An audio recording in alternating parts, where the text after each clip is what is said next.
I think that every leader has to ask themselves three fundamental questions. Where am I going that will make my life matter? That's purpose. What am I doing now that will make my life matter? That's intentional action. And who am I developing that will make my life live on? That's legacy.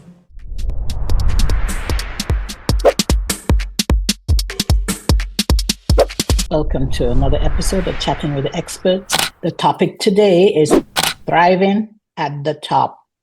And in this episode, we're going to explore how women can shift from representation to influence while embracing practices that sustain purpose, presence, and long term impact at the top.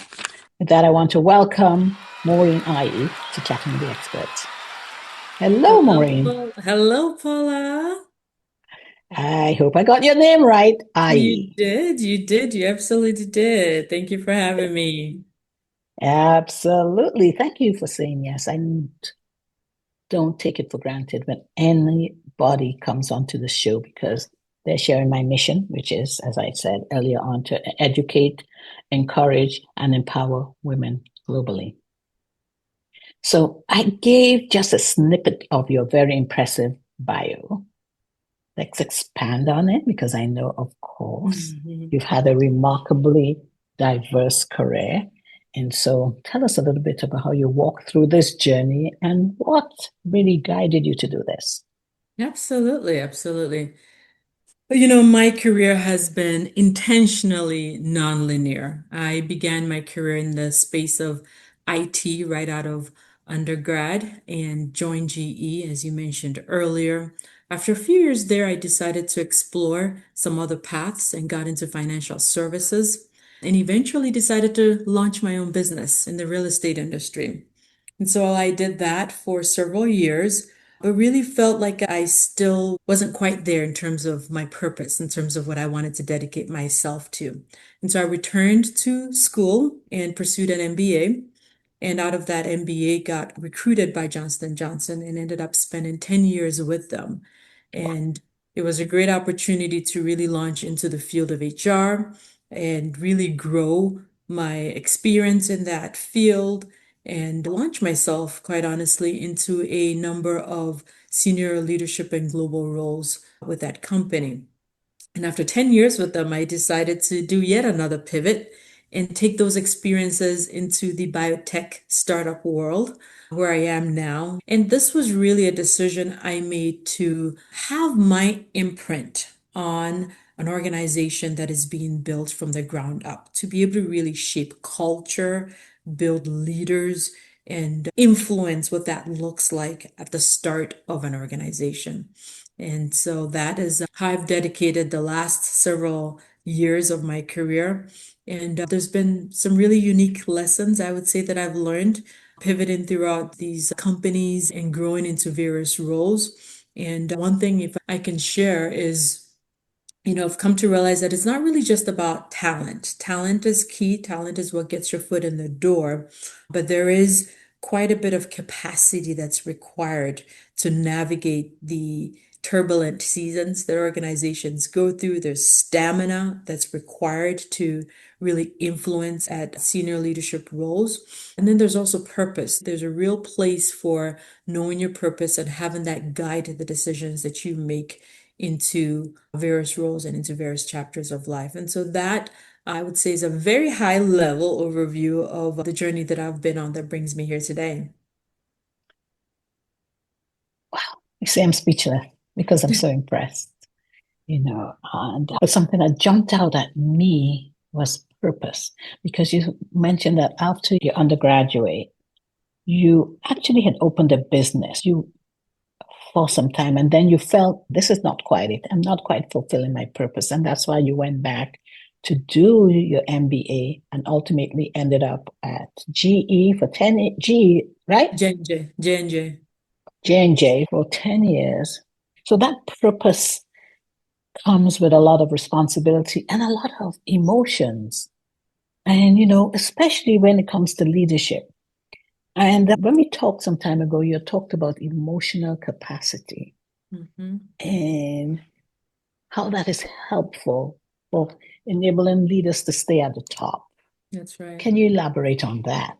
Because especially as I know you've had experience with startups and leadership, well, they go hand in hand, but you really need to have that leadership anchored. So can you talk That's a bit right. about that? That's right. Absolutely. Absolutely. Yeah, emotional capacity I found has become one of my favorite topics because I encounter it on a daily basis where it exists, where it does not exist. And maybe I should define it for you. It's really the ability to stay grounded and clear and effective under pressure.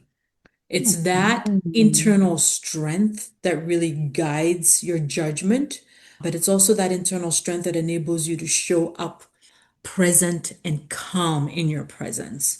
And it's really what enables a leader to be relentless in the face of intensity when the stakes are high. I find that emotional capacity is what makes a huge difference between leaders that can mobilize teams and organizations behind them after a specific direction or course because of the presence that they carry themselves. And so that, it's a long definition, but I think you get the essence of it. I talk about it a lot because I've come to discover that organizations, again, go through lots of turbulent seasons. An example that I love to give that most individuals that have worked in the corporate environment have faced before is that of reorganizations. A lot of organizations go through reorgs, restructures, transformations, what have you. And in those moments, there's usually quite a bit of anxiety all around. Employees, excuse me, may face anxiety around, will I have a job? Do I have a future with this organization? Leaders are concerned about morale. They're concerned about productivity. Even high performing employees are concerned around whether they've got a future with the organization or not. And so, all around, there tends to be high intensity.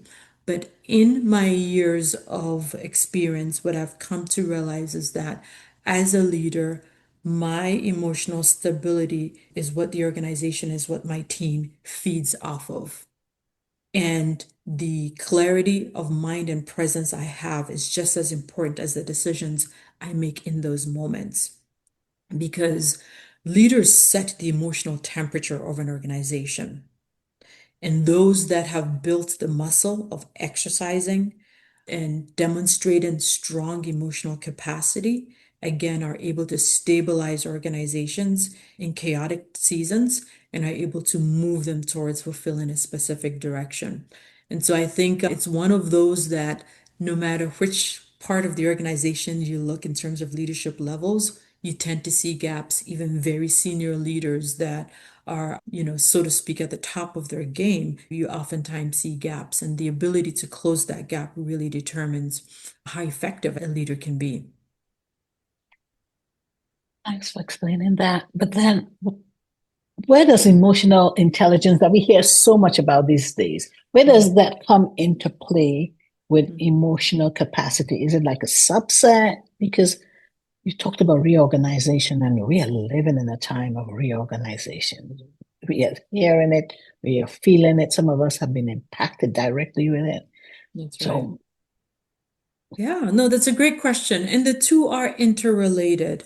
Although in my mind, I look at emotional intelligence speaking more to your ability to read a room, your ability to know when to pivot, your ability to know how to manage relationships, mhm, how to respond in certain circumstances. And some of those are also at play when it comes to emotional capacity. But emotional capacity, really, if you think about a tank being full, there are certain things that contribute to one's emotional tank being full. And for one individual, when that emotional tank is full, it spills over. For another, when that emotional tank is full, there's the ability to keep it from spilling over, if I can use that analogy. And yes, so the intense pressures of a moment can either bring out strength, bring out clarity, bring out good judgment, bring out good direction in a leader, or it can break an individual down. It's really how you respond is the difference between the emotional intelligence and the emotional capacity. An individual that does not have emotional capacity tends to break down. You hear a lot about burnout. Yes, burnout can be contributed based off of, workload and lifestyles, etc. But I also believe that emotional capacity enables individuals to manage certain pressures so that there is less burnout. I often see emotional capacity playing out when individuals are having to respond to situations where the stakes are really high and are falling under the pressure. And so hopefully that kind of helps. But the two, I would say, are not the same, but definitely do overlap in certain areas. I see that. I understand that now.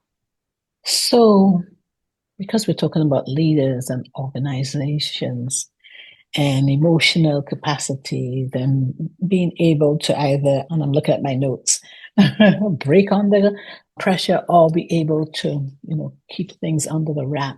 That's right. For leaders that have worked really hard to get to the top, Hmm. and they get there and it seems like they're no longer successful. How would you handle that? What makes the difference? Because there's some people who are continuously finding there's no ceiling for them, in other words. They Right. climb and then they see something and they keep climbing. And then there are others who've always had like a goal and they get there and then there's like the burnout comes then because like there's nothing else. That's right. That's right. That's right. Yeah, in my role as an HR leader, we are often placing specific individuals that have had a history of success, of accomplishments. We're placing those individuals in critical roles because of their past accomplishments, with the Mhm. expectation that they will deliver similarly in these critical roles. And I've found that sometimes they do, sometimes they don't. And one of the Mhm. reasons is exactly what you just mentioned is when we are seeking to achieve a certain level of success and a certain height, there's a specific drive. There is the hunger. There is the ambition. Unfortunately, though, when some individuals reach that height, that hunger is no longer as intense as it used to be. That drive is no longer as intense as it used to be. There's this sense of, I have attained, right? And Mhm. unfortunately, when those individuals with that mindset tend to stop growing. The key and the difference that you're pointing out between those that continue to identify new opportunities and continue to innovate and grow and move from one opportunity to the other is that they're seeking for it. There's still a desire. They are individuals that are lifelong learners that want to continue to evolve themselves as individuals, to grow, to learn, to influence, to make impact, versus those that rest on their laurels and really believe that their experiences speak for themselves. Those experiences may open certain doors, but again, to continue to make long lasting impact and to continue to have a reputation of being a successful leader, that drive needs to continue to be there, and the intentionality behind growing oneself needs to be there. I often compare the leadership journey to mountain climbing, right? I'm sure you've heard that before. It's initially you are building muscle, you are on difficult terrain, you are learning discipline, you are demonstrating capacity, demonstrating ability. You're on that first, what I would call that first stage of that leadership rise. But then you get to that second stage and sort of you reaching that summit as You're right. a mountain climber may. And Mhm. but if you think about it, when you reach that summit, the air is often thinner. You Yeah, know, I love it. the environment is very different, right? Any slight misstep could be dangerous. The implications are bigger. It's the same with leadership. the exposure is greater as you've reached a certain height.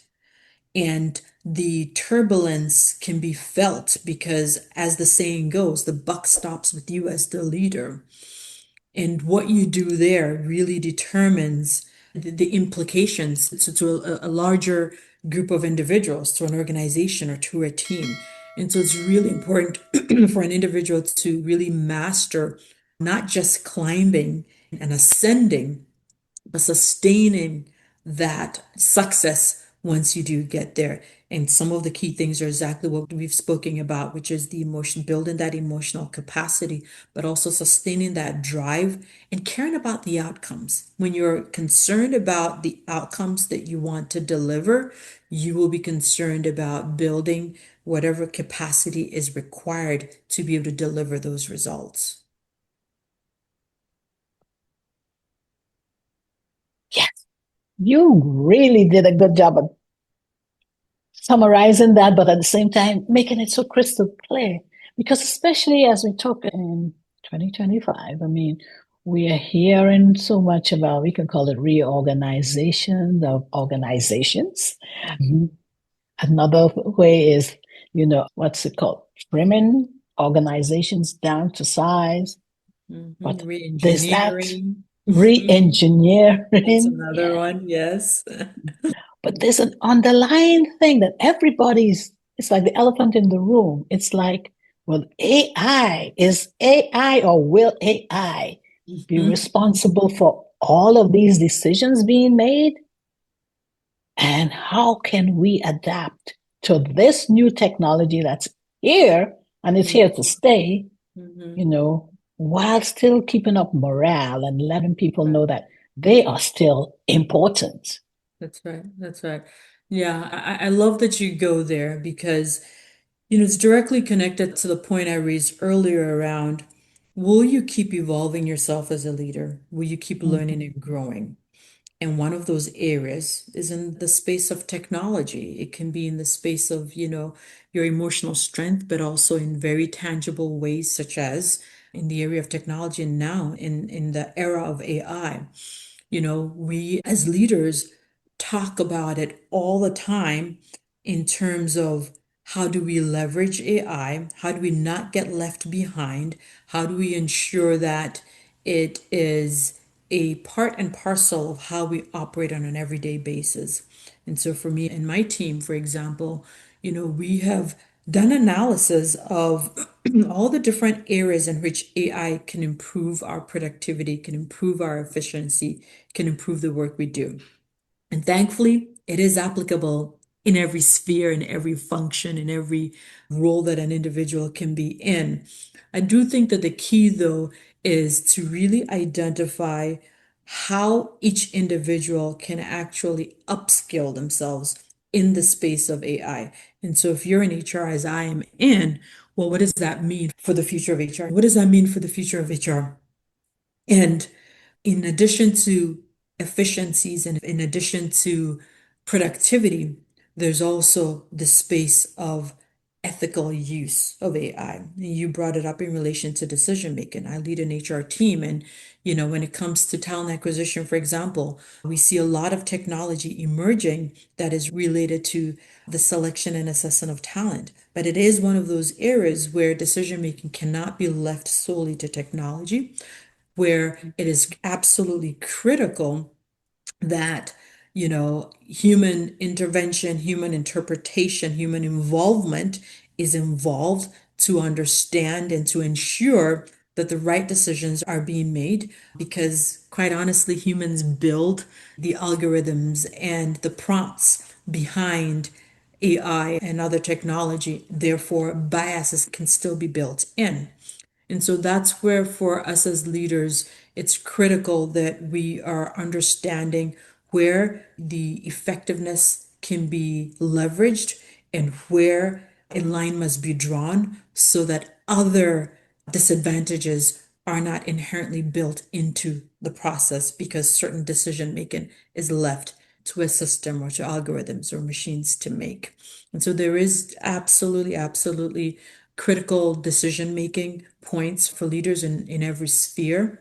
And I would say, really, the onus is on us to not only learn the technology, but understand how to use it so that it produces the right impact that we desire versus negative impact. Absolutely. Yes. I agree with you 100% on that because probably about a year and a half, I had a guest on who was talking about AI, and her approach was ethical AI, as she called it. And Uh-huh. there's something you did say about, like in the case of you being in HR, that we do have to have human beings sitting on the table with the IT department or those who are in technology, because these systems are indeed designed and programmed by human beings. And so we need to ensure that whatever is going on, we call it behind the scenes, is ethical and it is not detrimental to the human race and to the organizations, because Absolutely. organizations are made up of people. Absolutely. So I commend you on saying, explaining that again, because the worry is there. I mean, most people are, or most people who are either in the employment sector or are looking to be employed, like the younger generation, people, students, they are a bit worried about these things. But as somebody said, people were worried about the internet. Absolutely. Absolutely. No, I think with every new technology, I break it down into what can I learn about it? How do I learn to use it in a way that quite honestly accelerates my impact as a leader? Mhm, mhm, And everyone really needs to ask themselves that question because I'm using AI every day in personal life, on the job, in so many different ways. And it has absolutely, absolutely compounded my efficiency and speed in so many things I do. And so if you're not leveraging that, you will absolutely be outrun and outshone by individuals that are taking advantage of it to boost themselves. And then hand in hand with that, obviously, at a broader level, in terms of how organizations and systems are being set up, is the other point we spoke about in terms of the ethical usage and the governance. Ethical usage typically is going to require that there's also governance in place to ensure there are some checks and balances. But ultimately, I do believe it will be just like, as you said, the use of the internet, you know, 20 or so years ago, that was new and we had to get familiar with it. And now, 4-year-olds, 6-year-olds, 7-year-olds know how to mhm. get online and leverage the internet. And so we've got to embrace it, I think, is the underlining theme. We have got to embrace it. Wow. So, one last question before we round up here, because this is fascinating. I could talk with you forever Absolutely. about this. Yeah. But as someone who has built leaders, you've shaped cultures, you've led transformations, just as we were talking about how 20 years ago or 20, 25 years ago, the internet seemed like a threat. And Mhm. now 2-year-olds, 3-year-olds get on it in a nanosecond, you know. Exactly. Exactly. Ah, so what legacy and what impact would you like to leave Hmm. with the leaders now that you are influencing or you are walking alongside with? Yeah. The topic of legacy is an important one, I think, that every leader should be concerned about. Because really, if you delve into the definition of leadership, it includes not just leading in the literal sense, but it is how you're developing others. It is how you are enabling others to to maximize their potential, right? And so when I think about legacy, I think about it in the sense that it's the impact that my life can make as a result of my purpose on earth. And I, as well as any other individual that's concerned about legacy, is only able to leave a legacy when they understand their purpose. And so legacy and purpose in my mind go hand in hand. It's recognizing that each one of us has a destiny, has a purpose, has a specific assignment, so to speak, whether you want to say here on earth, whether you want to say in a specific role in the city you're living in, your family. You can define it in so many different dimensions. But I'm a firm believer that we do all have specific call-ins, so to speak, and assignments that we need to embrace and live into. And so when you think about that in the broader context of what legacy is, for me, I've dedicated my career to building strong leaders. And I am thrilled when I look back at individuals that perhaps I mentored, early in their career that are now operating in their own right as strong leaders in the corporate space, or even individuals I met who were already leaders put into some of those critical positions, high impact roles I spoke about earlier, but are finding themselves challenged and stretched beyond what they've ever been before because perhaps it's the biggest role they've been in or the most critical that they've ever been in. And having the privilege of being able to coach as an HR leader, coach and guide them in here are your strengths, here are the gaps, and here's how you need to fill those gaps. It brings me immense pleasure, and I'm absolutely fulfilled when I look back and see those individuals that embrace the challenge and were able to make that impact. I think that every leader has to ask themselves three fundamental questions. Where am I going that will make my life matter? That's purpose. What am I doing now that will make my life matter? That's intentional action. And who am I developing that will make my life live on? That's legacy. Because we often think about legacy as something that's tangible, especially when you think about in family estates and, a legacy of something that is handed over from family to family. And those are typically tangible. And if it's tangible, it also means that it can be lost, right? But I think of legacy beyond that in the sense of what you leave within others, because that is intangible. And that can be passed on from generation to generation, right? And so it's important to number one, understand that you have a purpose, understand what that purpose is, be intentional about living it. And that's what enables one to leave a legacy. I mean, this is so good. I would love to continue this conversation with you. We probably have do that, of course, with the members of the audience. Yes, But yes, absolutely. for those who are listening or viewing this online, how can they engage with you? Because this is such stimulating conversation. It needs to be continued. Absolutely, absolutely. And I would love to engage with the audience. I can be found on LinkedIn using my name. I can be found on Instagram, social media. All of my social media handles use my full name. And so easy to find me and would absolutely look forward to engaging in this dialogue further with the audience. I find that I also have a lot to learn from these discussions, and it's amazing some of the things that come out of these conversations.